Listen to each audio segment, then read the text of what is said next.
All right. So we are trying to bring forth the screen share and what's all happening with the Charlie Kirk scenario.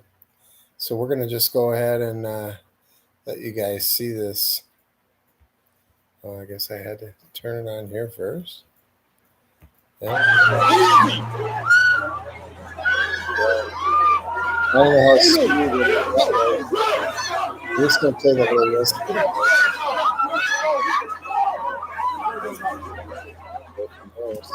Oh my gosh! Oh my gosh! Oh my God! Oh my gosh!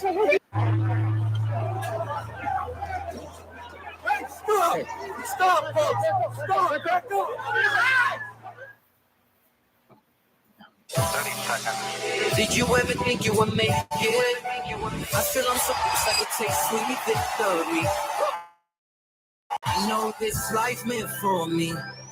Yeah, why would you bet on Goliath when we got bet David? Valuetainment, giving values contagious. This world of entrepreneurs, we get no value to haters. How they run, homie, look what I become. I'm the one.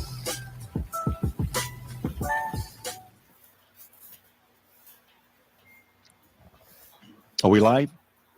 Okay. At this point, you've seen the news. Charlie Kirk, 31 years old, was shot.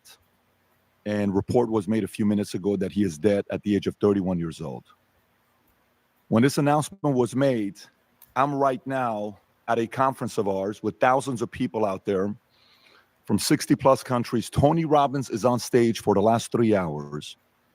I'm backstage. I get word he got shot. It's me, Vinny, Tom, the crew. We're sitting in the back. Family's there. Dylan's there. And, we're seeing the reports of, he's critical condition, but he's got a pulse. They got him. It's going to be fine. And then I hit the stage. And when I'm going on the stage, Kelly gives me the mic. Security gets me on the stage. I shake hands with Tony. We make our announcement. Tony heads back. The song Tony's playing at the time is a song played in Gladiator. If you know the song, you know which one I'm talking about. And Gladiator is a movie I've seen God knows how many times from 43 minutes on, because this is a very emotional movie when you see that, he wants to seek his vengeance, or he wants to get justice, or he wants to go out there and be able to get what he wanted to get for what they did to his family. I'm on stage. Vinny comes to the left while I'm on stage just to call Tom up to come and pray for Charlie to recover and heal. Vinny comes, gives me the hand signal. I said, "What do you mean?" He says, "It's done." Then Kelly comes to the front. She's the runner for me, telling me everything that I need to do. And she says, "He's dead." At that moment, we're about to wrap up the session. It's obviously a very overwhelming moment, because yesterday, while I'm speaking in front of everybody,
audio issues, or did it just mute? How long was I muted? 1 minute. 1 minute I was muted? Okay. So what's the last part? If you guys can comment, what's the last part you heard me? I'll tell you. What's the last thing you heard me say, Rob? Kelly had come up to you and let me know that he had passed. Kelly had come up to me and told me that he had passed. And when she did, obviously you're in front of thousands of people. You're trying to finish the session. You're overwhelmed. Tom comes up. The song is playing from Gladiator. And if you know Gladiator, you know the whole story. Tom gives a prayer, gets on his knees in front of everyone. The room is emotional when we made the announcement that Charlie Kirk is dead. You heard the reaction. Many people knew he was shot. Not many people knew he was dead. That happens. We finish the session. We come.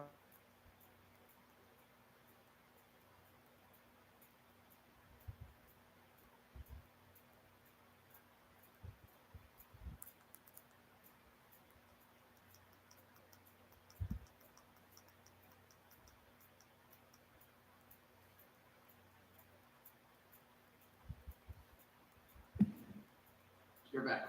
Okay, so something keeps causing it to be muted. Anyways, I'm not going to be long, guys. You hear the news that the shooter, we've all seen a picture of the shooter. Rob, if you want to show the picture of the shooter that they're showing us. They say this is the shooter, and he's telling me, telling everybody, kill me, take me, do all the stuff that he's saying. And then other reports are coming saying this isn't the shooter, he's the patsy. I hope he makes it. If he doesn't make it, here's another story of somebody that's, another story of John F. Kennedy got shot, and then, hey, was it really him? Was it Oswald? Or was it somebody else? Same story with RFK, same story with everybody else. I hope this guy's alive, because at least we'll be able to find out if he is the guy or not, and if it's somebody else. If you've seen the video, not the one from the distance, if you saw the video, the close-up, that's when you knew the way the neck fell and the blood started gushing out the second at him, you knew this wasn't good. Elon Musk even tweeted saying, I hope he makes it, but that shot didn't look good. Now, here's what's wild. You hear MSNBC. Some hosts are saying, we don't know who the shooter was. It could have been friendly fire from the people that are even on his own side. Nobody knows who shot him, Rob. I don't know if you have that clip. All these things that are circulating. If you got that clip, Rob, if you can play it. And I want you to ask yourself, how do you feel when you hear a clip like this? Go ahead, Rob.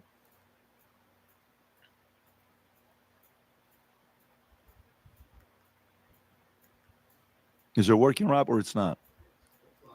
Okay, then don't worry about it. Don't worry about it if you don't have it.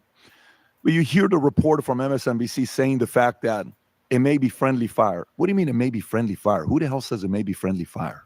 Why would you even say like somebody's going to You just emphasize we don't know the full details of this. We don't know if this was the supporter shooting their gun off in celebration, or so we have no idea about words. Did it mute again, Rob, or no? Okay. No, it's okay. If you go on X, and if we look at the most trending words right now, trending topics right now on X, this is one platform. It's not all the platforms. It's the first place I go to. Let me see what the world is thinking about. Number one trending word, Charlie Kirk.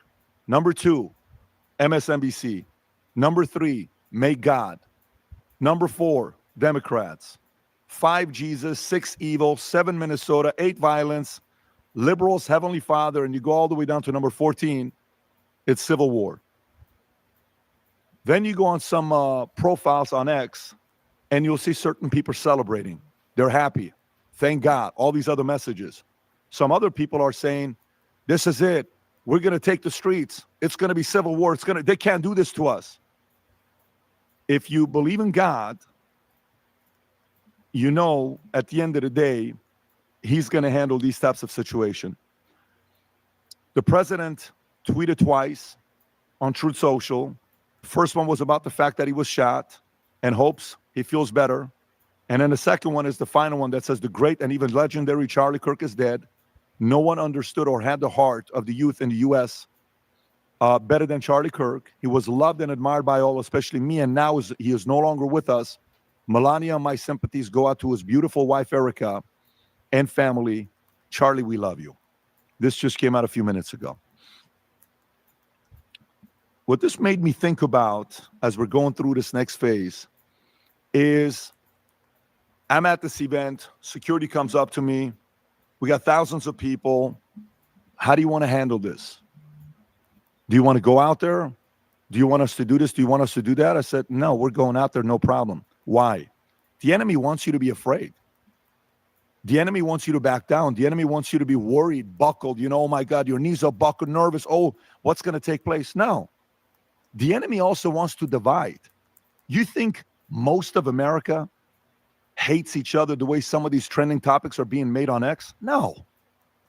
Most of us agree with about 80% of issues in life. I would say 90% of people agree with 80% of issues in life. Most of us do. Family values, finance, you have dreams, health, America, most of us do. Unfortunately, the 10% that may not, they are so loud and obnoxious that you think it's more than them. And sometimes it makes you seem like, well, maybe they're right and I'm not. But this is a very, very, very, very interesting time. You're almost speechless for moments like this. You don't know what to say. Charlie was someone's son. He was someone's father. He's got a kid. He's got a family. Beautiful wife, Erica. This is them celebrating. All he was talking about is values of how to make your family better, have more kids. America's awesome. Freedom of speech. Nothing crazy. He didn't say Joe Biden is Hitler. He didn't say the opposing side is the enemy. He didn't say, hey, every other word with every other person on the opposing side is that. No. So I hope that while this event is taking place, something tells me the president or somebody in the White House is going to try to find a way to put a stop to this with certain words that are used that lead to violence. If you guys know, I'm not happy with certain words that we use. Why? Some people say, well, just because it's freedom of speech. That's not why. You can say what you want to say. To the wrong person, you use that word. You incite, you excite them. You're like, oh my God, let me go do something about it. And boom, I feel like I'm going to be a hero taking this guy out. Now, who knows who this person was? This could have been planned. This could have been an accident. This could have been a one-man show. This could have been a fun. We have no clue. It's too early to jump to conclusion of what happened. But the reality of it is, Charlie Kirk, who every single time we had him on the podcast, we had him out at our insurance conference multiple times, or I spoke at the AmFest event in Arizona that he would host with all these young kids. Every time you were around him, he was a class act. We were talking about it earlier with one of our guys, Eric, and he said, what do you think is going to happen with all the young kids that follow Charlie? I said, to me, it's very simple.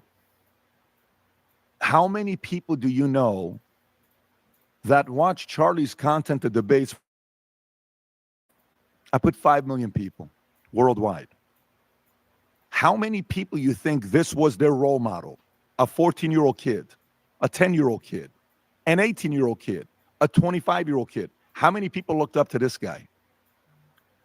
So as much as it may seem like that temporarily the enemy won, I think this is going to backfire on the enemy, because the loss of Charlie and the example he left behind is going to lead to many of them that are going to look up to him saying, I'm going to be the next guy. And you're going to see the exponential growth of the values and principles that he shared go to a whole different level. So wherever you are, whatever you're doing, my encouragement, in the military, they used to say, stay alert, stay alive, be alert. We're being a little bit more cautious than we've ever been before, but we're not going to be afraid. We live in the greatest country in the world with the greatest values, the greatest opportunity, and we're going to keep doing our part. And for those of you guys that are also shocked like I was, we're going to go through this process together. And I am naturally optimistic because I put my faith on a man upstairs. Individually, without him, I'm extremely concerned. But with him, I am extremely optimistic. So, didn't want to be here for too long. Our crew's in front of us. We'll be back on Friday. You won't see us tomorrow. Nor on tomorrow's Thursday's tomorrow. You won't see us tomorrow. But we'll be on from here where we are, 9 o'clock for 2+ hours. And we'll go a little bit deeper into this. And I appreciate you guys for joining us here. Last minute, some 80,000 people that are on here with us. God bless you and God bless America. Take care, everybody. Bye-bye. Wow, there you have it. Janine Pierce.